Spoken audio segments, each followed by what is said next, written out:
Hello, everybody, and welcome to episode 1 of the WoMENSA podcast, the podcast for stunningly intelligent women. I am chairman of chairwoman of WoMENSA. My name is Liz.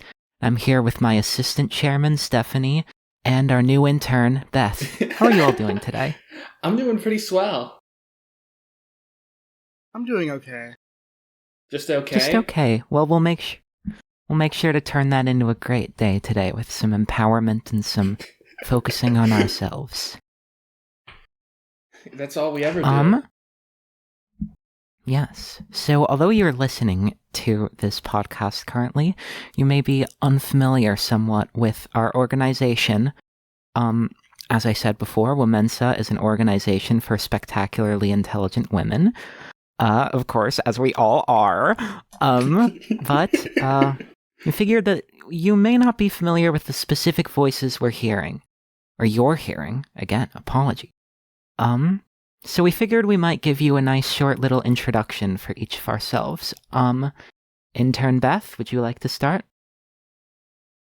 Yes, hi. I'm Professor Misray III, MD, also known as Beth, also known as Eli. I have many names.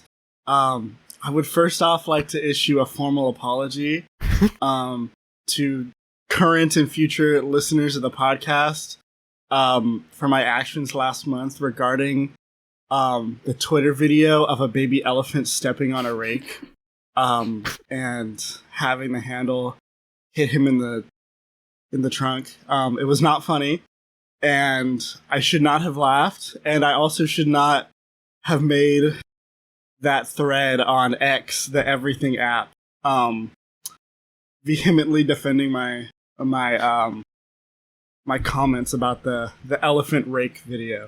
So I'm really sorry, and I would like to thank the other two members of this podcast for allowing me to continue with the project after many episodes of tenure on the WoMENSA podcast. So I thank you all, and I'm very sorry.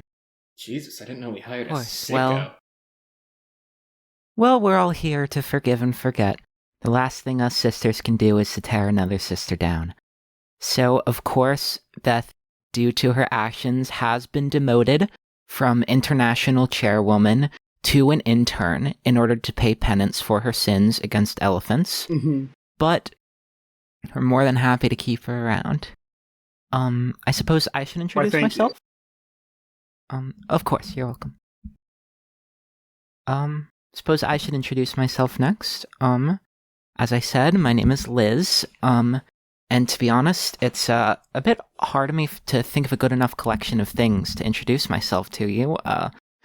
I'm a somewhat interesting, multifaceted, and complicated person, so I decided to isolate a few interesting, light-filled crossovers from the kaleidoscope of my being in order to allow at least the beginnings of a singular image to cohere.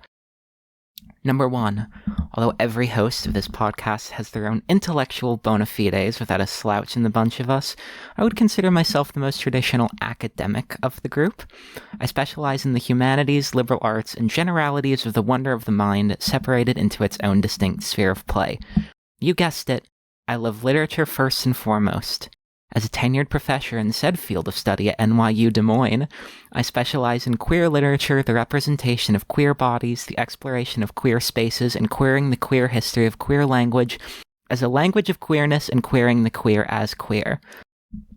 If you want a taste of my academic work, I suggest you look up my paper Rebecca's Dream, Adoptive Incest as Queer Found Family in Gabriel Garcia Marquez's 100 Years of Solitude, published in Queer Literature Monthly. Alongside my primary academic focus on literature, I'm also somewhat interested in history. What aspect of history am I most interested in? You guessed it, queer history. However, at this point, I need to be a little more careful with my language because queer history as a phrase is itself a misnomer. There is no distinct queer history, but a history of queerness, a history that is queered, a queered history, a history that is and always was queer, as the participants of queerness queer their queerness as queer, the queering of a queer development of queering queerness to queerness as queer by queers queering the queer. outside of queer history, which of course is not queer history, but a queered history, a history of queers and queering and queerness and the queering of queers and queerness and queering. I take particular interest in the Paleolithic Age, the Mesolithic Age, the Neolithic Age, the Chalcolithic Age, the Bronze Age, the Iron Age, Classical Antiquity, the Early Middle Ages, the High Middle Ages, the Late Middle Ages, the Early Modern Period, the First Colonial Era, the Age of Enlightenment, the Revolutionary Period of 1765 to 1848, the Second Colonial Era, World War I, the Interwar Period, World War II, the Cold War, the end of the Cold War, 21st century history, the Old Kingdom of Egypt, the Middle Kingdom of Egypt, the New Kingdom of Egypt, the Akkadian Empire, the Hittite Empire, the Middle Assyrian Empire, the Neo-Assyrian Empire, the Median Empire, the Achaemenid Empire, the Ancient Greek city-states, the Macedon Empire, the Seleucid Empire, the Maurya Empire, the Hittites, the Carthaginian Empire, the Roman Empire, the Sasanian Empire, the Hunnic Empire, the Göktürk Khaganate, the Rashidun Caliphate, the Umayyad Caliphate, the Abbasid Caliphate, the Frankish Empire, West Francia, Middle Francia, East Francia, the Holy Roman Empire, the Seljuk Empire, the Mongol Empire, the Timurid Empire, the Ottoman Empire, the Spanish Empire, the Portuguese Empire, the Dutch Republic, the Genoese Republic, the Florentine Republic, the Russian Empire, the British Empire, the French Empire, the German Empire, the Xia Dynasty, the Shang Dynasty, the Zhou Dynasty, the Qin Dynasty, the Han Dynasty, the Jin Dynasty, the Jin Dynasty, the Wei Dynasty, the Qi Dynasty, the Zhou Dynasty, the Lang Dynasty, the Chen Dynasty, the Sui Dynasty, the Tang Dynasty, the Liao Dynasty, the Song Dynasty, the Wan Dynasty, the Ming Dynasty, the Qing Dynasty, and the history of aviation. Number 2. I am a Chinese American. As a proud member of the post-communist Chinese diaspora, the last vestiges of humanity swept away by the Great Tide of 1949, forever sullying a proud, upstanding lineage of gangsters, landlords, warlords, and the mutilated feet of children, and now living in the United States of America, I find myself in a difficult, purgatorial position suspended between two antonymic poles of identity.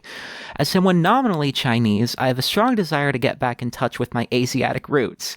But as a member of the diaspora, a child of immigrants, I know that it is my duty to erase all vestiges of my former Chinese past, all epigenetic memories, and fully integrate myself into the United States, like a mustard's hue slowly disappearing from a sauce with increasing heaps of mayonnaise, so as to avoid not only appropriating the culture of others, but appropriating my own culture.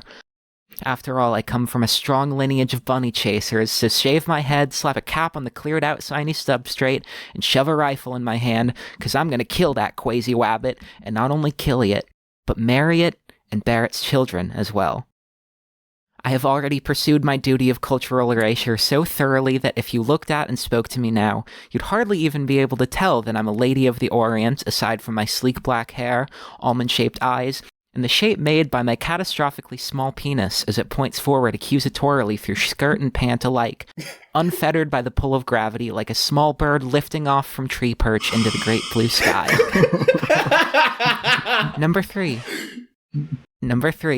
I am transgender, specifically a transgender woman. This position bears significant overlap with my status as a Chinese American.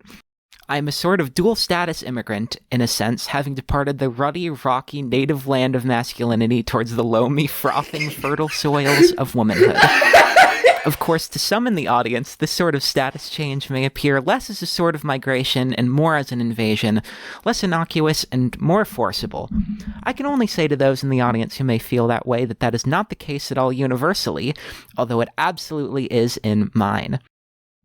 My goal is not to adhere simply to the stitched and crocheted ready-made hand-weaving of traditional womanhood, but to treat my own personhood as a sort of terroristic espionage, a cunty COINTELPRO infiltrating the sacred sequestered second space of womanhood to tear down the walls of sex and create a truly post-gendered world. Ladies, if you have a problem with this, I recommend you fill in your mind with the radical feminist classics, because my body is itself a microbiotic microcosm of the abolition of sex distinctions, with its slipshod agglomeration of primary and secondary sex characteristics mashed together like an unappetizing bowl of Thanksgiving stuffing. Wide birthing hips and stocky bodybuilder shoulders, long flowing silky hair on my head and tumbling forest-like networks of stomach, chest, and back hair. beautiful angelic face with an Easter Island jawline and canthal tilt like the white cliffs of Dover. Deep, radiant, reflecting pool eyes set under a truly proto-sapien, Cro-Magnon, Paleolithic sister-fucking brow ridge, and supple, shapely breasts over my, once again, tiny Chinese penis.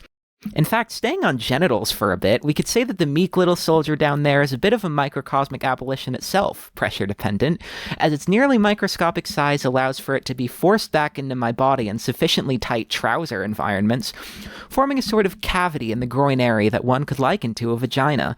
Yes, I have both the dick and the pussy, a genital conflagration which would make Shulamith Firestone herself go, huh, okay, interesting.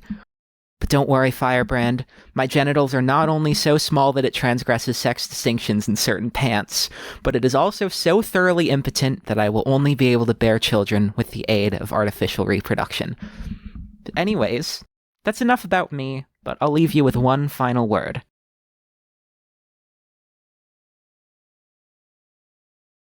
Steph, would you like to introduce yourself? Yeah. I'm gay.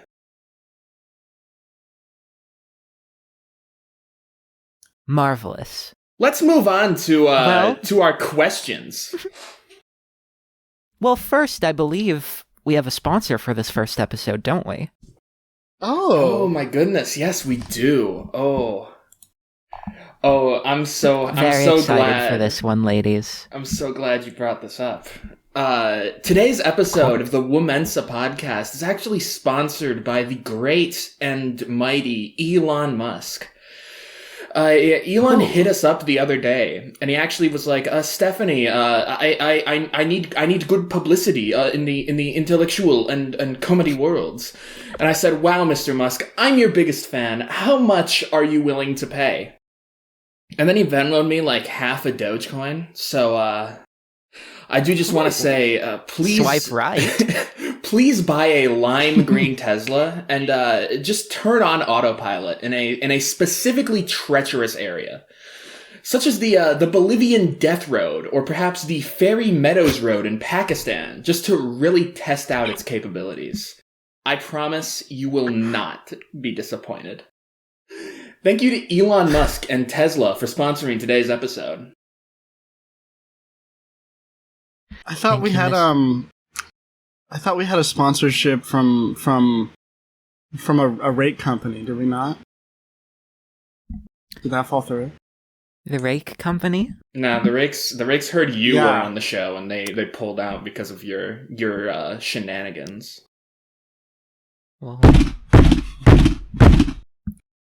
Well, we don't need to get into old controversies here.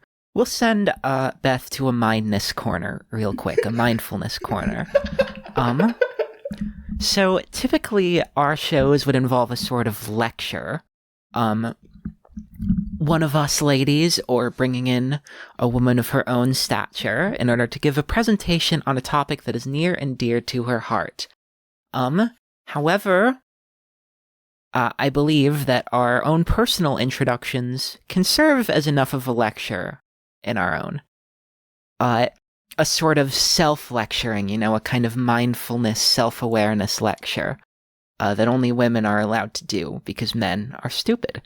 So, I figure, in lieu of the actual lecture, we can move on directly to a more typical segment, which is call-ins. We asked some people to call in with their most pressing philosophical questions and see what their opinions are. We'll see what our opinions are. Of course, if you'd like to include your own opinions in the matter, you're more than welcome to. But after all, this is our podcast. Sorry, ladies. Looks like we're the only women's voices being centered here. Anyways, would we like to get to our first call? I'm so ready. Oh, indeed.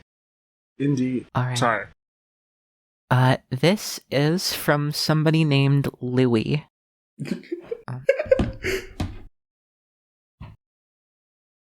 Hey, so just calling in to ask a question for the podcast.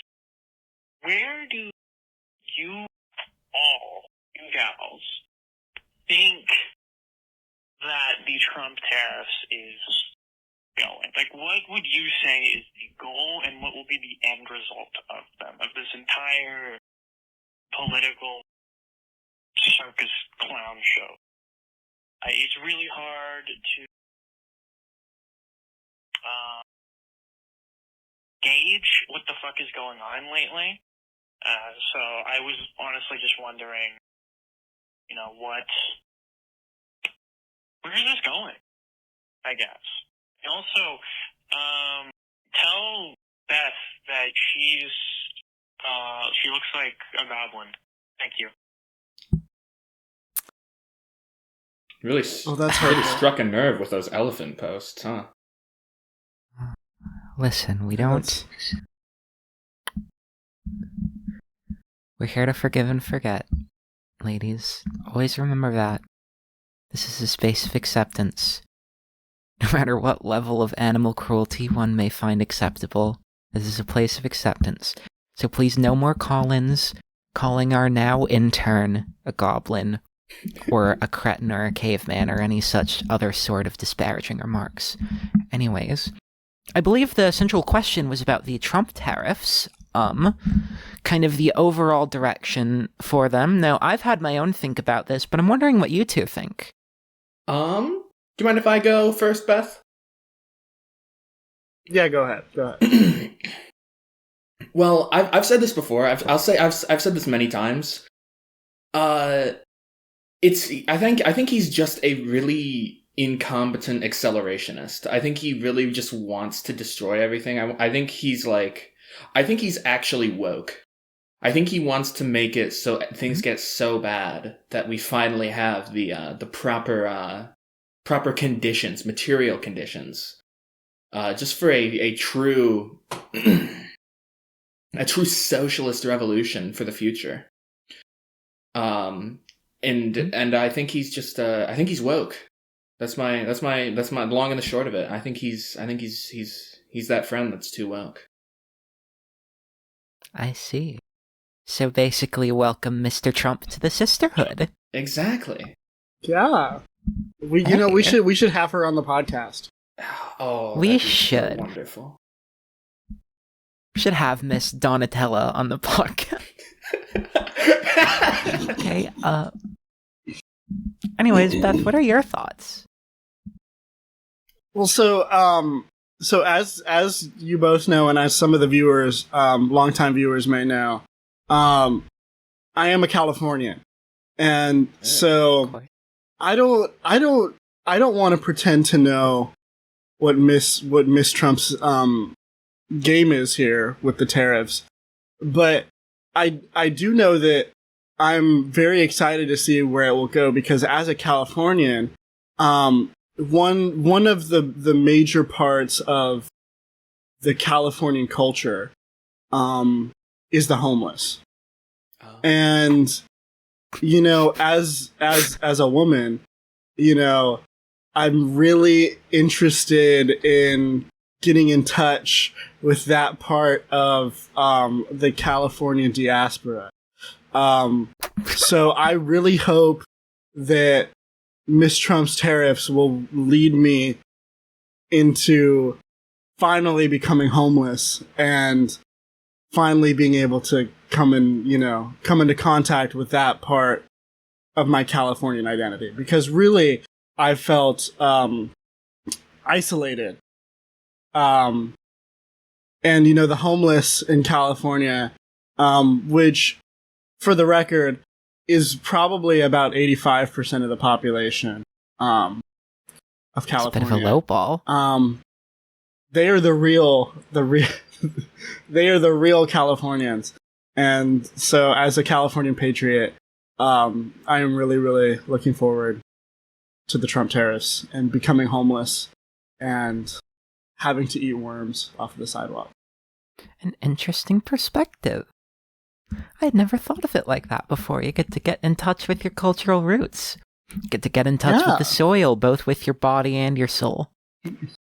Yeah. So my thoughts on where the Trump tariffs are going. I had a big think about this. I meditated a little. I spoke with this to my therapist. And I think what you have to remember with the tariff plans are two significant poles of Donald Trump's ideology. He wishes to outpace China as the dominant superpower of the 21st century, and he hates the state of Iran alongside his more general personal Islamophobia. So I had a big think about this, and I think that the tariff plans are really just part of a very long, sinister, insidious plot for him to succeed as he sees it in all of these fronts. So, beginning, the tariffs initiated will cause some economic hardships on the ground, to people like us. Our dear intern Beth may be homeless, which, once again, listeners, we do not necessarily support that happening. I do. We can forgive and forget, but anyways, so it'll cause some economic hardships, but with imports being taxed, this will cause more money to flow into the Federal Reserve. Due to this, Trump, as is one of his primary domestic goals, will be able to lower interest rates on Federal Reserve loans. This means that more federal money will be able to be invested directly into the American economy and foster a sort of home regrowth, a sort of autarkic innovation practice of investment. Now, this will cause some great influx, some great development in America for a few years, but after that, of course, it will transform the entire US economy essentially into one large bubble. And once that pops, it will be even worse economic hardships than at the beginning of the tariffs. It will be mass rioting on the streets, mass violence, starvation, etc. It will be essentially a terrible, terrible time for America. It will essentially collapse. And that will create a power vacuum for the Nation of Islam to finally, once again, overthrow the US government and establish a caliphate under Sharia law in the United States. These new United Islamic States will pursue closer diplomatic ties with Iran and, under the leadership of the Nation of Islam, forge a path for an independent, united, and self-sufficient Africa under the light of Islam. We can essentially see the Maghreb slowly filtering down the continent until it reaches the Cape of Good Hope. So then we have the United Islamic States of America and the Islamic Republic of Iran working together to facilitate an independent and self-sufficient united Africa under Sharia law. Now, where this truly starts going, according to Trump's plan, is when the United Islamic States of America construct a second Kaaba in Washington, D.C. Now, this will naturally enrage the more traditional Islam of the Islamic Republic of Iran. This will collapse relations between them and inevitably, through escalating tensions, lead into a reciprocal nuclear war. Now, Iran and the United States will both completely obliterate one another in this nuclear conflagration, both utterly wiped off the map entirely. After this, Africa, united, will see the destruction caused and, at least in Trump's mind, abandon Islam and turn back towards the other prominent African religion, Christianity. And then we will have a united, self-sufficient, and economic powerhouse of a united Africa to finally, once and for all, outcompete China as the world's dominant global economy. And Kinshasa will become the capital of world manufacturing rather than Beijing. And this, I think, is essentially Trump's long-term game plan for the tariffs that he is instituting at the beginning of his term. What do you guys think? I think that is... That seemed about right. I mean, totally agreeable. Yeah. Yeah, thank you, Sister Liz, for the insight. Of course. Welcome, Sister Beth. And once again, I forgive you. Shall we move on to our next call? Why, thank you. Yes. All right. Call more This like is from an balls. anonymous caller.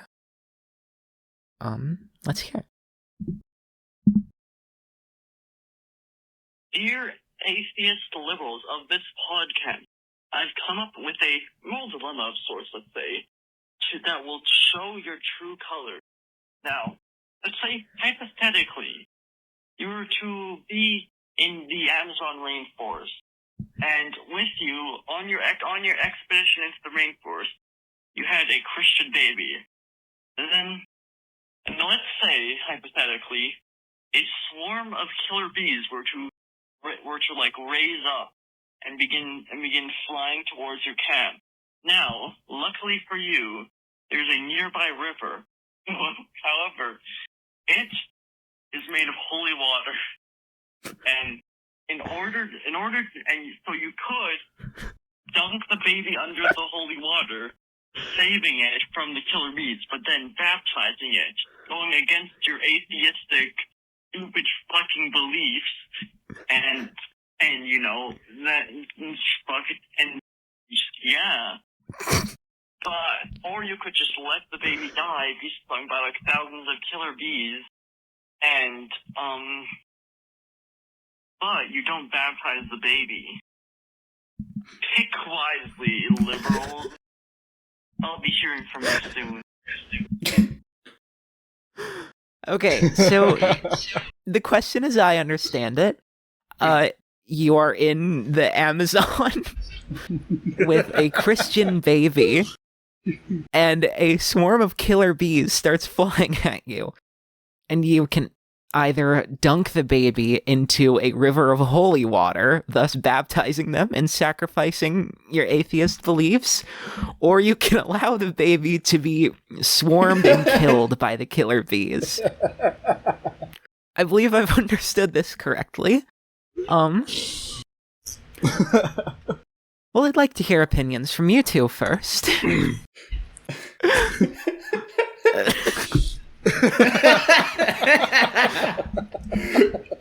I have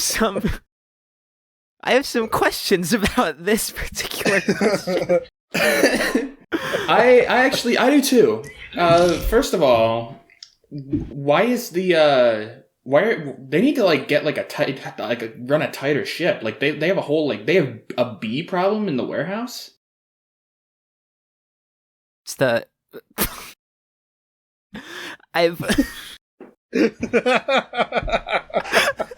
and they're letting babies in. Like that's got to be like an OSHA violation.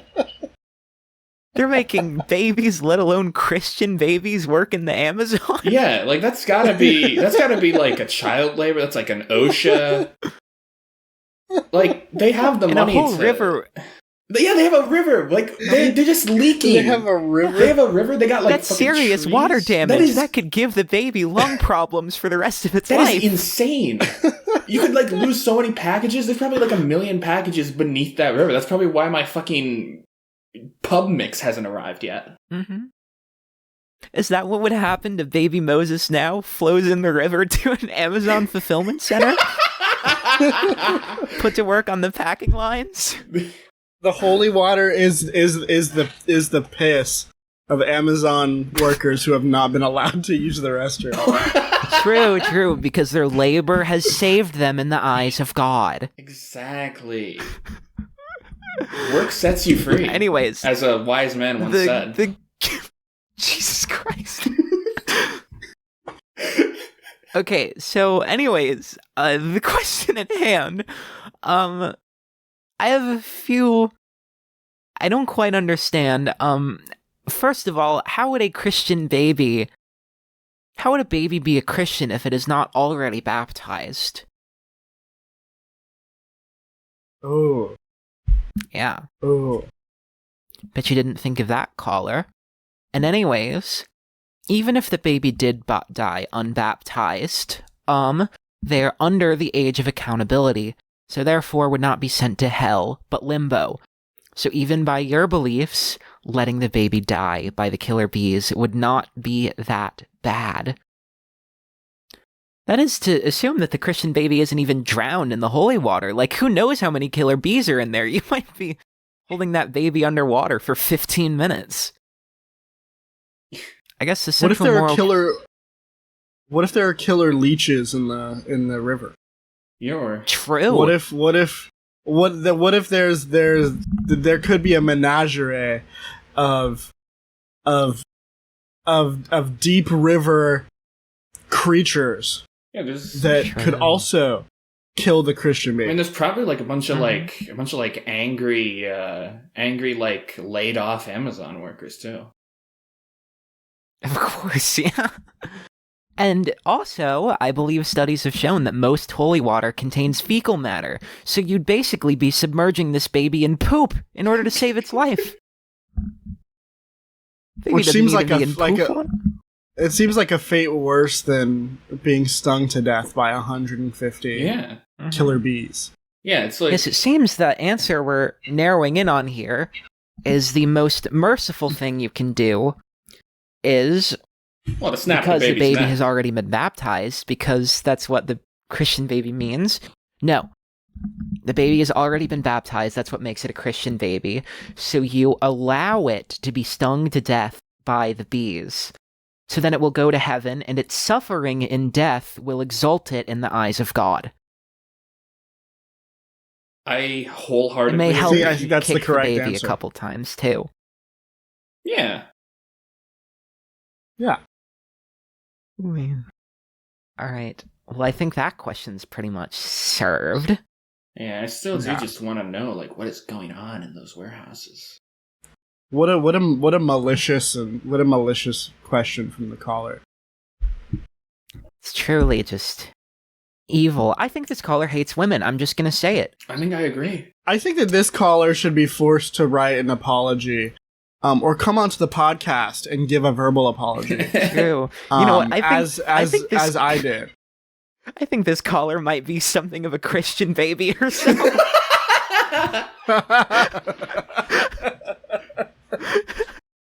More like a Christian gay pea. So true. This is the kind of cleverness we need from women in today's day and age.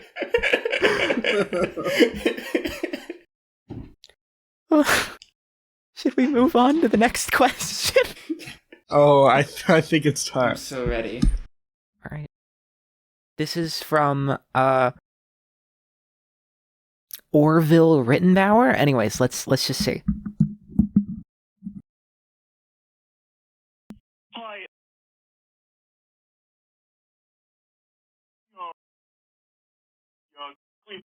Podcast Chapo Trap House, and we are looking for a derivative subsidiary. But before we can commence with this process, we just needed one interview question, and that is, what would you consider to be your personal 7 deadly sins? This is very important, deciding whether or not we want to have you. Please get back to us on the show, and thank you so much for taking my call and getting back to us.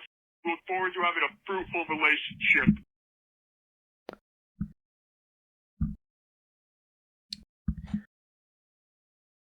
Someone applied to be a producer on Chapo Trap House? No, it wasn't me.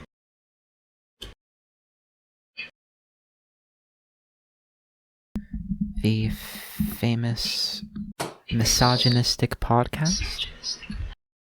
Well, I don't know anything about that. Chapo Shithouse, more like. Chapo Crap House. I'm here to...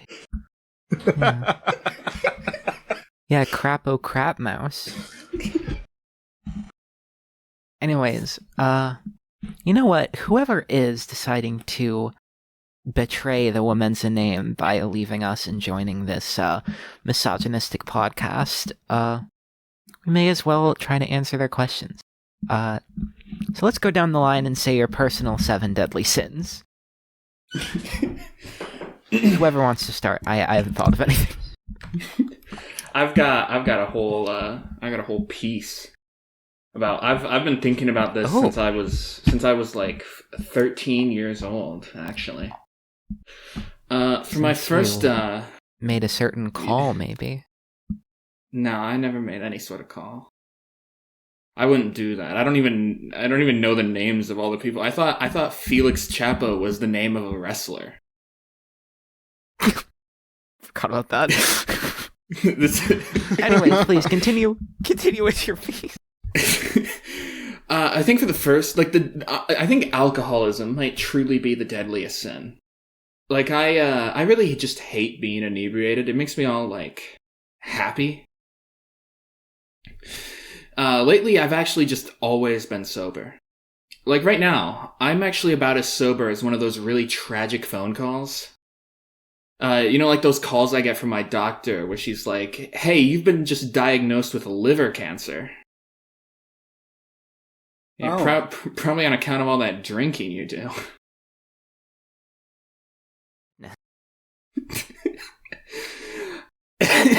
God. Number 2? Yeah, I think the probably the second deadliest sin is probably just being married to any president, except for like I don't know, maybe 3 of them. Yeah, just 3 of them. You can pick which 3. It's not a deadly sin to be the president, to be clear. It's kind of their job to do that, just to be the worst. But like, you've got no reason to be married to that guy. If anything, you should divorce him and take half the gold in that fort they have.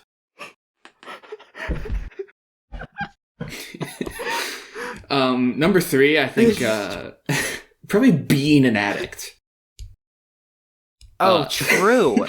Listen, I know it's a mental illness and everything, and they need like a robust support network in order to overcome their struggles, but like, honestly, kind of a slog. Please just stop going on and on about how good cigarettes make you feel and how much you want one. They don't pay you to advertise them. They aren't sponsoring for you. Much unlike us, we're actually sponsored by Tesla and Elon Musk. Yes. Auto drive on death road, please. Yes, exactly. Number 4, I'd say I don't know, probably like sexual assault. That's pretty bad. Genocide. Yeah. Mm-hmm. True. Not subscribing to the WoMENSA podcast on YouTube or SoundCloud. Oh. Of course. And for number That 7, may be the Cardinals. Honestly, yeah, it's probably worse than alcoholism. For number 7, though, I think it's probably just being generally a little bit of a nuisance. Like, Ugh, nuisances are the worst. I hate nuisances. yeah, Yeah, like if you cut me off on the freeway, you should kill yourself. You should like step out of your car yeah, honestly, and kill yourself. like, My step. yeah. Those are my 7 deadly sins. I see. For mine, Very good. I would have to. Yes, excellent list. I agree with every point. Thank you. Without reservations. Although I think I might want to make some addenda. I would say nuisances is 100% my premium cardinal sin. Frankly, nothing annoys me more than a nuisance or an annoyance. Nothing bothers me more than a nuisance. And I would say, for the being an addict one, I would say overall just having problems is maybe one of the cardinal sins. You're actually so right. You should not have those. And other than that, I think it's fine. Although genocide, I don't know if that's quite... Okay, I cannot do that.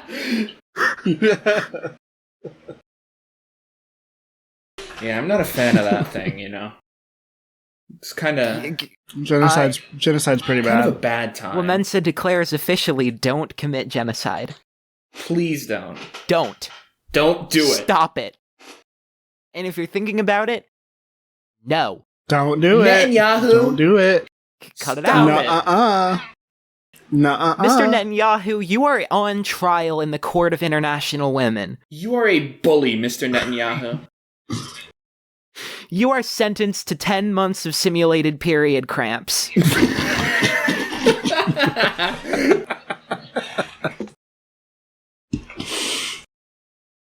Anyways, Back in 7 Deadly Sins.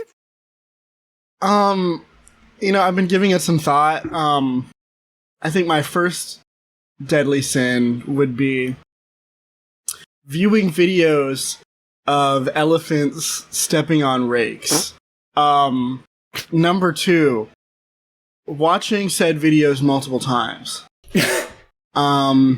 Number 3, liking said videos of elephants being, hit in the face with rakes after stepping on them.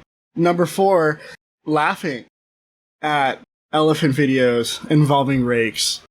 Number 5, using the WoMENSA Twitter account. Sorry, X account. Sorry. Thank you. X account, the Everything app, to like and share and retweet videos of elephants stepping on rakes. Number 6, defending myself. Defending yourself after being caught liking said videos of elephants. And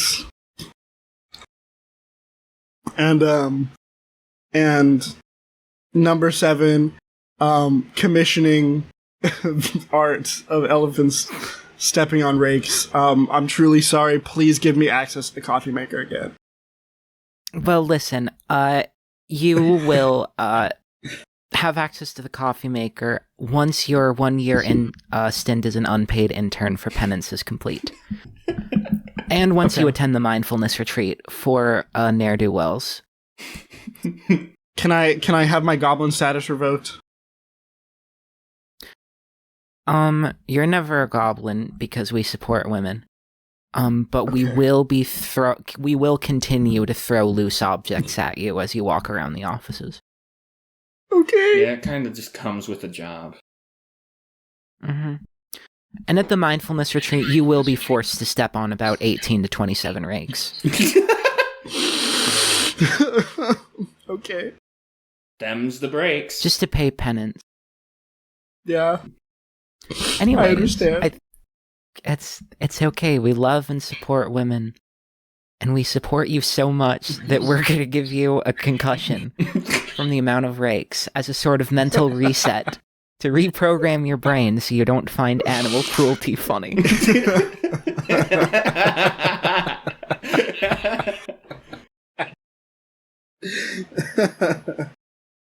Anyways, I believe we can move on to the next caller, you think? Yeah, that sounds great. Alrighty. This, I believe, is from Harvey. Oh, Harvey. Hi, this is Harvey Lannister. I'm here to ask a question because I'm just really itching to know what do you think of the moral obligation of you as podcast host contributing to the public sphere of discussion? What do you think your responsibility is as podcast hosts? That's all I have for you today. I just want to know if you can effectively understand the privileges you have and dismantle those privileges. Bye-bye.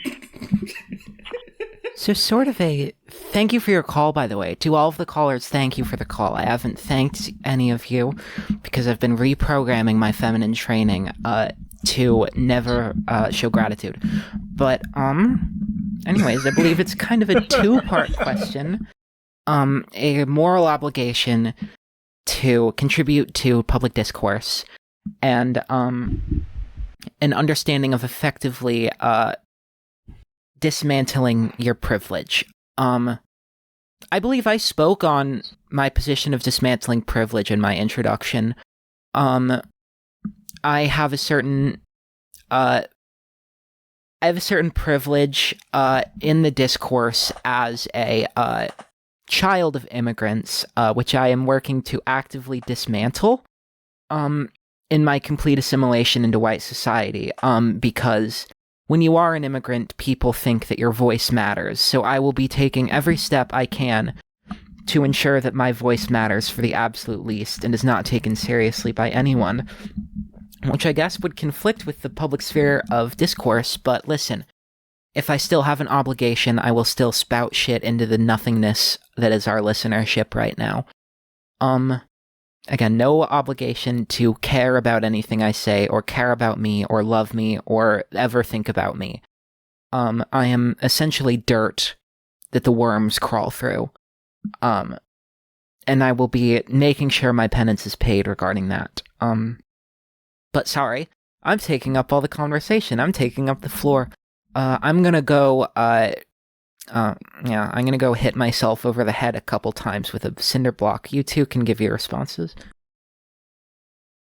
Alright, Beth, I think you go. Well, so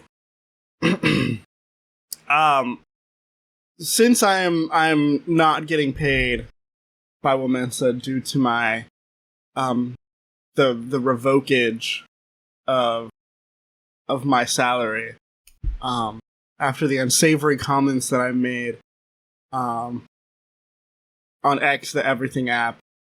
More like Sex the Everything app. Please don't say that. Elon Musk, we love you. I'm not biased when I say that through my work at WoMENSA, a lot of my work so far has been the dismantlage of my privilege as a woman over men. And even though I don't know where I have nothing. And unlike Liz, I really am the greatest. So I mean, I think I deserve it. Really. If I am allowed to deserve it after the revokage of my salary. Well, I believe we've made it clear that you deserve nothing. Oh, yeah. Due to the insensitive elephant distribution. But we will be working on dismantling your privilege every day in the office when we shout butt girl and animal abuser and bitch at you as you walk through the halls. Oh. Okay. Stephanie? Well, I actually don't think I have any responsibilities to anyone at all, actually. I think as a woman, my mere existence actually is dismantling patriarchy and privilege. Literally just speaking out into the ether and creating something is honestly just more than anyone really deserves. So I honestly don't even feel like there's anything more I could do. Like, I'm already doing so much that, like, it's it'd be like impossible to even do any more than what we're already doing right now. You are. Okay. I'm so proud of you. Thank you. You'll really, you know what? I think you'll step up to chairwoman one day. There's a vacancy for the international position, from what I've heard. I'll keep working on that. Please do. Keep on working like the good old worker bee you are. At least I'm not a killer bee in the Amazon facility. Yeah, please. Okay. We already have one host who delights in the abuse of animals. Let's not begin murdering babies with our stingers. Although if it was a Christian baby, it would maybe be, frankly, not so bad. Well, yeah, it's not the baby that's the problem. They perhaps deserve. It's not the baby that's the problem. It's the Christian. Yes, of course. So we'll amend our answer to this. We will actively hand over the Christian baby to the Hornets. To the killer bees in order to, hey, dismantle its privilege as a Christian and presumably white. Oh my gosh, we're just so good at this. We are. We're so powerful. We are. God. Well, frankly, not God. Frankly, Beth, I think you can pay your penance by going on X, the Everything app. Again, Elon Musk, we love you. Mhm. And maybe posting a video of a white Christian baby getting smacked over the head.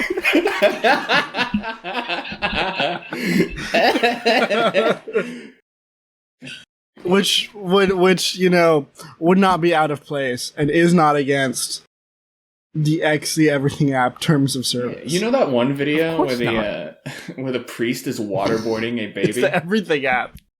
Yes. It's the Everything app, and let me tell you, a white Christian baby getting its soft spot caved in by a yard rake. That's everything, baby. That's a thing. That is everything. Comedy is legal, and frankly, I think that would be incredibly funny, and not just funny, but enlightening and good for society. It'd be great for society. All right, I believe we have one more caller. Oh. Yeah. This is... Okay, they didn't leave a name, but... So, anonymous caller will respect your anonymity. Let's go. Hi, I'm a big fan of the podcast. I wanted to submit a call-in. I just wanted to ask you guys, what do you think about baby elephants stepping on rakes so that the handle of the rake hits them in their stupid little trunk? What do you think of that?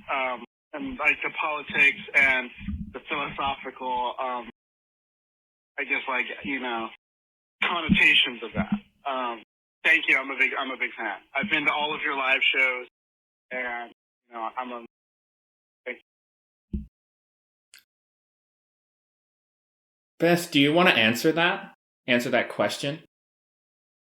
Well, frankly, I'm tired of the harassment. Even though maybe, I deserve it. And the caller is a clearly a sick and twisted individual. Yeah, they sound really familiar. So I decline to answer the question. Oh, you decline. I feel like I've heard that voice before in a delighted chipper at a video of a poor baby elephant getting smacked in its, as they said, stupid little trunk. You don't sound quite so chipper now, Beth. Well, I was never chipper per se. More of a hacksaw against the dignity of this poor animal. Well, no, I was just trying to, right now I'm trying to be professional, and, I would never, But that caller is clearly, fucked up in the head, and maybe they deserve to be attacked by an army of killer bees. Yes. Caller who asked this question, are you perhaps a white Christian baby? You do. Well, I believe we already had one of those call in, a white Christian ape baby.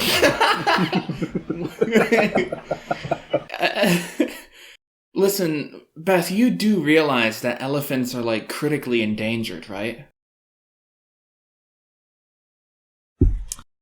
Well, yeah, but who isn't critically endangered nowadays? Do you just not care? Is that meaningless to you? Well, I never said that. Do you simply just are you blind to the suffering of other animals? Well, I never said that either. Well, you kind of implied it when you posted that heinous. Well, I blind. I submitted I submitted an apology. Oh, you submitted an apology. Well, Well, you're definitely not blind to the suffering of animals. I believe you viewed it very many, many times. You seem to take great delight. I will neither confirm nor deny, but I did submit an apology via X, the Everything app, wherein apologies who are submitted through that app are always valid. Oh, you're right. That's true. Did you buy the It's in the terms of service. Did you get the premium to post a long-form apology? And if listeners go to your Twitter account, will they see not only the blue premium checkmark, but a long, heartfelt apology? Well, you know, I had my blue checkmark revoked after my distasteful actions on X the Everything app. But I did I did file a request to have my blue checkmark put back. And also my Twitter account is sorry. Oh my gosh. Edit that out, please. My X the Everything app account is also privated right now, just due to the harassment that I am facing, as you heard in that last call. Well, we have about 5 minutes left, or 3 minutes about. How about we take a question from our anonymous inside source? Oh. It's a very exciting segment. I think we'll end every episode from now on with a question from this anonymous inside source. Of course, we cannot disclose her identity, but rest assured she is a very powerful woman. And, Of course. Question 3. We'll start with number 3. She gave me a very long, numbered list. Do we deserve extinction? Yes. Obviously. Yes. I mean, like, some of the most woke of us are going around posting videos of elephants. And that's, like, the best of us. Like, we totally deserve it. Refer to their beautiful anatomical parts as quote-unquote stupid little trunks, with a giddy little giggle putting a pep in their verbal step, so to speak. Or so to laugh, maybe, due to their reaction to this certain video. And, you know, and the person who said that, not me, by the way, is maybe, would maybe be the sole reason, and reason good enough, you know, for us to deserve mass extinction. I see. Well, not mass extinction. That implies a total very large number of species going extinct. Yes. Oh no, just us. Just a regular extinction. Just a regular single species extinction of the Homo sapiens. I'll say not all humans deserve extinction, but I do, as I've said. I am working to dismantle all of my privileges, and one of those I've realized is the privilege of being alive over being dead. So once this podcast is finished, I will be promptly and immediately committing suicide, as a form of symbolic penance to those who have fallen. Yeah, I will also be overdosing on I don't know. What's a good overdose drug? Advils? How about some Oxycontin?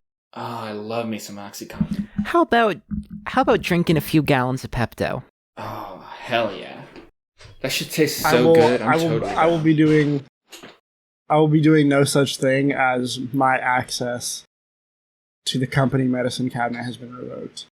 Sucks to suck. Yes. And I apologize about the blowback of the chronic pain condition you have, but I suppose that elephant probably has chronic pain now due to the strike it took to its, quote, stupid little trunk by the rake. So again, it's sort of physical penance to pay for your mindset cruelty towards that poor animal. I myself will be going to the... Apologies. I haven't had a bowel movement. I haven't had a bowel movement in about 10 weeks. But it is deserved. On account of my actions. Well, we can include as part of the penance, force-feeding you a lot of mineral oil. How about that? So it just slides right out. Yeah. For me, myself, I will be tying myself to a railroad track. I will be hiring a burglar in a striped shirt and knitted cap to tie me down to railroad tracks, and I will scream and writhe, but sadly, in today's world, men will not come to save you, so I will be immediately trisected by the train, and I will die immediately.